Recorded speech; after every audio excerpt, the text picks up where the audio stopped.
انسان کی کامیابی اور ناکامی کا ایک معیار ہے جو ہمارے سامنے آ رہا ہے، اور یہ ہر شخص جانتا ہے کہ ہم جو بھاگ دوڑ دنیا میں کر رہے ہیں، صبح سے شام تک کی مشقت، آپ لوگ اکثر اپنے گھر والوں کو چھوڑ کر آئے ہوئے یہاں، کتنی محنت ہے، کتنی مشقت ہے، کتنی مشکلات اٹھا رہے ہیں، لیکن یہ سب کچھ کیوں کر رہے ہیں؟ کامیابی کے حصول کے لیے۔ البتہ کامیابی کے معیارات ہیں، ہمارے ذہنوں میں جو معیارات بیٹھے ہوئے ہیں وہ کیا ہے؟ کامیابی پیسے سے ہے، کامیابی جائیداد سے ہے، کامیابی کاروبار سے ہے، کامیابی شہرت سے ہے، کامیابی اقتدار سے ہے۔ یہ معیارات ہیں۔ جو جتنا دولت مند اتنا کامیاب، جو جتنا مشہور اتنا کامیاب، جو جتنا پاپولر اتنا کامیاب، جو حکومت پر پہنچ گیا کامیاب، جس نے بڑا کاروبار جما لیا کامیاب، جس نے بہت جائیداد بنا لی کامیاب۔ یہی ہے اصل میں ساری بس کی گانٹھ۔ جو تصور کامیابی کا ہوگا اسی کے مطابق آپ کی بھاگ دوڑ ہوگی، اسی کے لیے جد و جہد ہوگی، اسی کے لیے توانائیاں صرف ہوں گی، اسی کے لیے دن رات کی مشقت ہوگی۔ یہ ہے اصل شے جس کی یہاں نفی ہو رہی ہے۔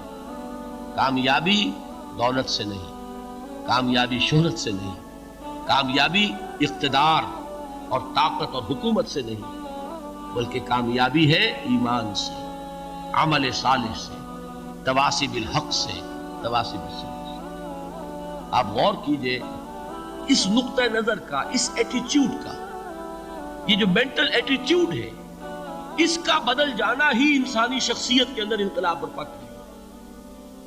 اب آپ کا نتیجہ کیا نکلا؟ اگر تو دولت سے کامیابی ہوتی تو قارون بہت کامیاب تھا، اگر حکومت سے کامیابی ہوتی تو فرعون اور نمرود بہت کامیاب تھے۔ کامیابی ان سے نہیں ہے۔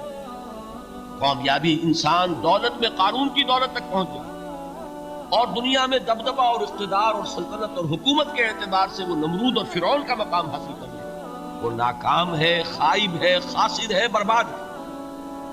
اور ابو ذر غفاری کامیاب ہے، چاہے ان کے پاس کچھ نہیں، جھونپڑی تک نہیں تھی، کوئی گھر نہیں تھا۔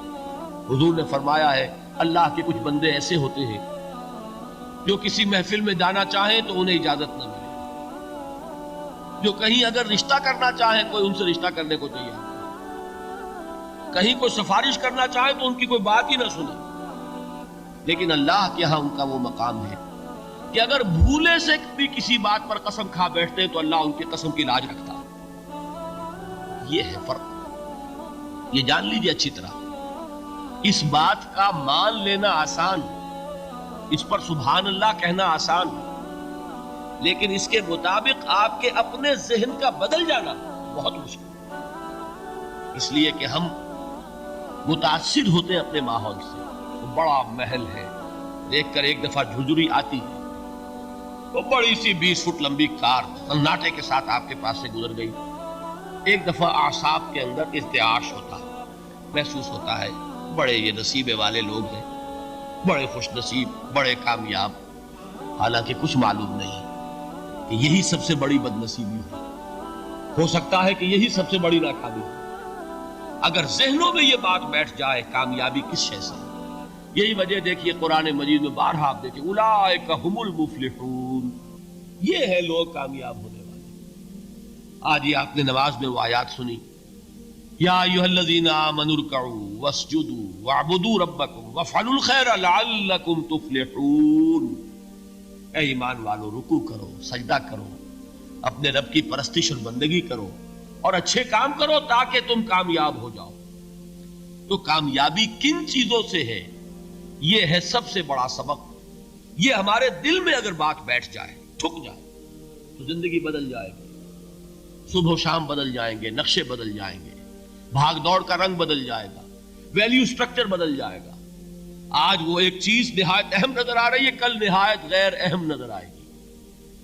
جیسے کہ حضور کی حدیث ہے ما لی ولی الدنیا، مجھے تمہاری اس دنیا سے کیا سروکار ہے، انما مثلی کراکب استظل تحت شجرۃ ثم راح فترکھا، میری مثال تو اس سوار کی سی ہے جو تھوڑی دیر کے لیے ایک درخت کے سائے میں ٹھہرتا ہے سستانے کے لیے، پھر وہ اپنا راستہ لیتا ہے، اسے اس درخت سے مستقل تعلق اس کا نہیں ہے، وہ اس کا گھر نہیں، وہ اس کی منزل نہیں۔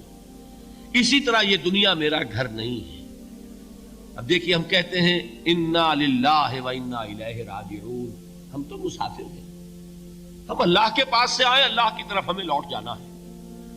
کن فی الدنیا کانک غریب و عابر سبیل، حضور فرماتے ہیں دنیا میں ایسے رہو جیسے کہ تم اجنبی ہو یا راہ چلتے مسافر۔ لیکن یہ طرز عمل کب ہوگا؟ جبکہ یہ آیت ہمارے ذہنوں کے اندر بیٹھ گئی ہو، والعصر ان الانسان لفی خسر الا الذین آمنوا وعملوا الصالحات وتواصوا بالحق وتواصوا بالصبر۔ یہ ہے اصل بات جو میں نے عرض کیا تھا کہ میں بتاؤں گا صحابہ کیوں ایک دوسرے کو یاد دلاتے تھے۔ اس لیے کہ دیکھیے جیسے برف باری اگر ہو رہی ہو، آپ باہر نکلیں گے تو برف آپ کے کپڑوں پر جم جاتی ہے نا، تو آپ جھٹکتے ہیں کپڑوں کو تاکہ برف ہٹ جائے۔ ہمارے ایمان پر اس دنیا میں رہتے ہوئے جب ہم متاثر ہوتے ہیں ماحول سے تو گردہ آ جاتا ہے، برف پڑ جاتی ہے، اس کو جھٹکتے رہنے کی ضرورت ہے۔ اور وہ جھٹکنے کی بہترین اور مؤثر ترین شکل یہی ہے کہ یاد رکھو کامیابی ان چیزوں سے نہیں ہے۔ چمک دمک جو ہے دنیا کی، یہ ساری چمک دمک جو تمہیں رجھا رہی ہے، جو تمہیں اپنے اندر گم کیے ہوئے ہے، یہ لفظ گم پر اقبال کا وہ شعر یاد آ گیا کہ کافر کی یہ پہچان کے آفاق میں گم ہے، اور مومن کی یہ پہچان کے گم اس میں ہے آفاق۔ تم گم نہ ہو کر رہ جاؤ، اس میں مبہوت نہ ہو کر رہ جاؤ، مرعوب نہ ہو کر رہ جاؤ، دنیا ہی کی محبت تمہارے اوپر ڈیرے نہ ڈال دے، تمہارے دلوں کے اوپر مسلط نہ ہو جائے۔ لہذا تازہ کرتے رہا کرو، والعصر ان الانسان لفی خسر الا الذین آمنوا وعملوا الصالحات وتواصوا بالحق وتواصوا بالصبر۔ پھر یاد کر لو، پھر تازہ کر لو اپنے اس یقین کو کہ کامیابی دولت سے نہیں، کامیابی ثروت سے نہیں، کامیابی اقتدار سے نہیں، کامیابی شہرت سے نہیں، کامیابی جائیداد سے نہیں، کامیابی ہے ایمان سے، کامیابی ہے عمل صالح سے، کامیابی ہے تواصی بالحق سے، کامیابی ہے تواصی بالصبر سے۔